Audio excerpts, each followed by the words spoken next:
At 25, my dad was broke. But by 30, he hit every money milestone and became rich enough to never work again. Here's how. When my dad was 25, he was broke. No savings, debts were piling up, paycheck to paycheck he was living. He thought money was just about working harder, but every month, the bills swallowed his pay.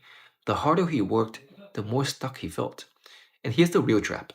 He believed that wealth was for other people, people born into it or people with better luck. However, it wasn't the lack of money that kept him broke, it was the lack of milestones and directions. So one night, he looked at the interest payments on his debt and realized he was paying more to the bank than he was earning himself. And that's when it hit him. Compounding wasn't just an investing principle, it was also destroying him through debt. And that was his breaking point. He decided no more chasing paychecks, no more carrying debt, no more waiting for luck. He followed a system. First, he killed all the toxic debt. Every extra dollar that he made went into clearing debt. He said that when he cleared the debt, it felt like lifting a weight off his chest every single time the balance dropped.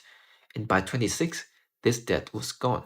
Then he built buffers and income streams, and instead of spending every cent, he stacked savings, putting money into stocks, real estates, and built a small business. And Warren Buffett's advice really aligned with the same thing my dad was thinking. Don't risk what you need for what you don't need. So, with all this money in place, he was safe from financial storms and emergencies. And finally, the last thing he did to achieve financial freedom was that he was buying assets with leverage when nobody else would. When he was around 28 years old, during a downturn in the 18.6-year cycle, real estate prices were beaten down hard.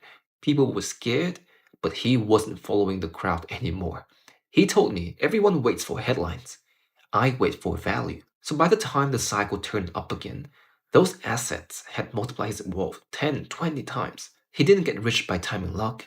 He got rich by timing cycles, by timing values, by knowing when to put leverage and debt into work. By 30, my dad wasn't just debt free, he had income streams, assets compounding, and enough wealth that he never had to work again. The lessons? Wealth isn't just about chasing opportunities, it's about stacking milestones, killing debts, building buffers, buying assets when they're cheap. And that's the same system I use today. And it's why my portfolio has grown past 400K in my early 20s. And I break down how I use these milestones with the cycle in my free newsletter, link in bio. And I want to hear from you. Which milestone are you working towards right now? Killing debt, building buffers, or buying assets? Drop it in the comments. I'll be checking.